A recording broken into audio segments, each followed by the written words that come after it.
In statistical analysis, we compute correlations to determine how one or more variables are tied to each other, is there is a relationship between one or two. And I really like this cartoon, which is about the debate about correlation and causation, and you may see correlation, but it's not a proof for causation.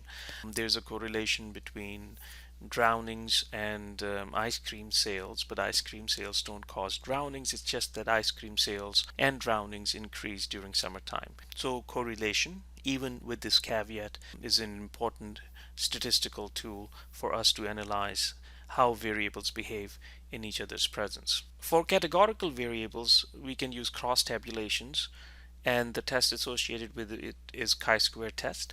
And for continuous variables, one way of looking at the correlation between two continuous variables is to draw a scatter plot and see if there is a trend. You can also estimate a correlation coefficient. If they are continuous variables, we can use Pearson correlation, and if there are categorical variables, we can use tetrachoric correlation.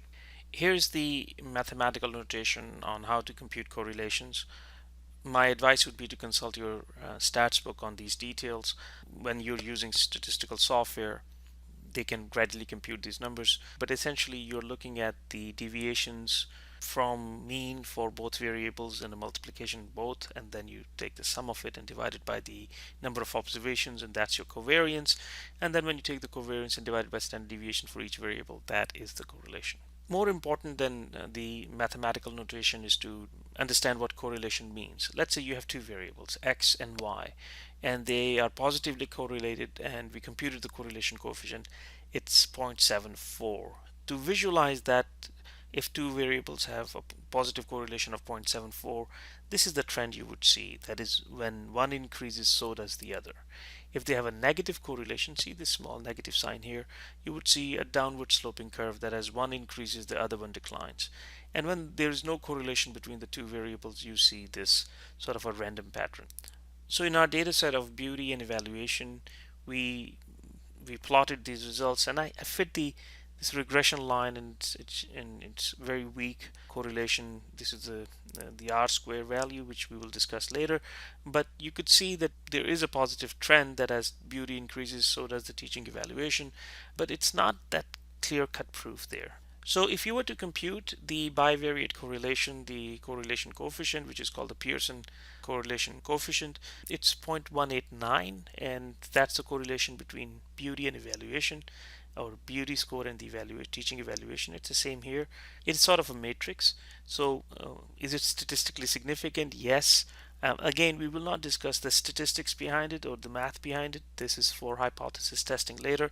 But to demonstrate that if you have a variable and the variable has a positive correlation, it may not even appear as a positive correlation just by looking at it, but when you compute the correlation coefficient, it's 0.189, and based on the statistical theory, we can see that it's a statistically significant correlation. We'll discuss that later. How do you create a scatter plot and compute the correlation coefficient in SPSS? We click on Graphs, Chart Builder,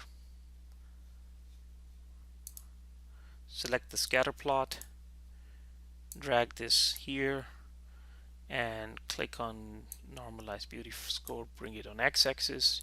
Teaching evaluation score goes on y-axis, and that's pretty much it. We click OK, and the output comes in here, and now we fit a regression line to it. So we double click on this output and click here. It says, do you want to fit a linear regression line? I'm not going to attach the label, so I deselect this. You can see this is the dialog box, and I say apply and say close here, and there's the regression line. Then for correlation, we click on analyze, then on correlate, bivariate, pick the two variables, which are the beauty score and the teaching evaluation. Click on OK.